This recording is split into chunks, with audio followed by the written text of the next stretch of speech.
the rest is history, and is literary history with John, the epistles, Revelation. There's a whole lot more for us all. Let's bow in prayer, shall we? Todd, will you come? I didn't plan to say this, and I almost feel it's out of my... I don't want to alienate anybody by saying this. But please forgive me if this at all hits anyone as arrogant or presumptuous. But I'm hesitant to say, I want to say this by the word of the Lord, but I got to tell you subjectively, while I will not impose that kind of statement on you, subjectively, I wouldn't say it if I didn't feel it with that same degree of constraint that I usually feel when I will say, I say to you by the word of the Lord. But I'm not going to claim that authority. But with the same degree of passion subjectively, there is in this room right now such a grand body of devoted servants who are raised up to be, in the midst of an evangelical ethos, a people of passion for the supernatural and all the signs and wonders that come with it. That's my understanding of what God birthed Vineyard as. People who want to see souls saved and believe that it's the power of the supernatural work of God that makes the cutting edge for that to come about in a society so blinded or so myopic by reason of not only its hollowness and shallowness and emptiness of real supernatural, so much that it seeks for the satanic supernatural as a substitute. And in the face of a church, by and large, so much of evangelicalism that resists the very breakthrough dynamic that characterized the birth of the early church and exploded upon a pagan culture, not by reason of its academic brilliance, but by reason of its supernatural demonstration of power. Not that it was deficient of academic brilliance, but that was not its cutting edge, and it didn't pretend it was the secret to anything. It only was the means of communication to interpret what was way beyond what any person could explain or bring about by human wisdom. So that Paul will say, I did not come to you with the wisdom of man's words, but in the demonstration of the Spirit and power. And there's not anyone in this room that doesn't understand those are your roots. It's what you were raised to be. It's what you're about and what many of you still cherish and live in. But you, at this many years into your living, your life as a movement, you are so vulnerable to living out what I watched and lived in. I entered the Pentecostal movement at the time it had come to the place that it was denying its birthright.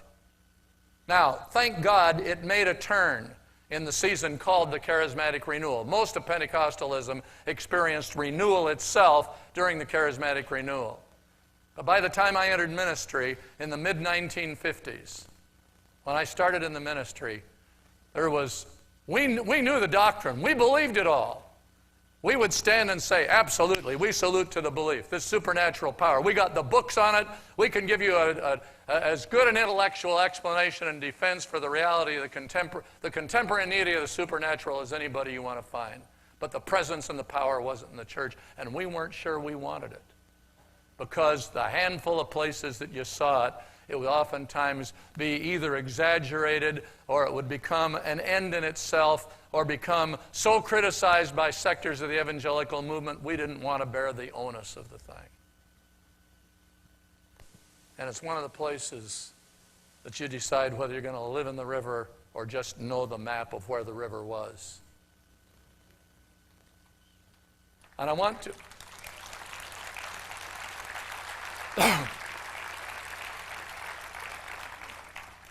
And I want to encourage you to continue the great contribution that is made to all of us by Vineyard scholars and authors, by the Vineyard ethos that characterizes this rich blend of good sense Christianity with a passion for the supernatural and an unwillingness to succumb to the intellectualized approach to the supernatural at the expense of there being a vulnerable exposure to the unpredictable liabilities of moving in the supernatural. And I'm going to tell you, it's never neat. It's never neat. You keep open the supernatural, and it is never neat. And God will never let it be. There will never be a handbook from heaven that will say, this is the way you can keep it slick. It seems almost instead that God delights in keeping us slightly embarrassed, if not greatly embarrassed at points.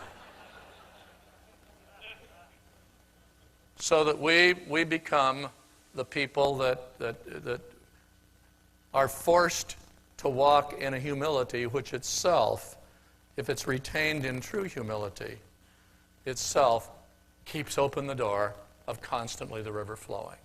But that has to be renewed regularly, and it has to be renewed as a conscious choice. I think what I need to do is just put a comma and pick up about where I am and resume tonight, because where I am is about 60% through of where I wanted to be. And I want to be sensitive. And beside that, we're not going anywhere other than lunch and other stuff and just continue. Is that okay? If we just, can we do that?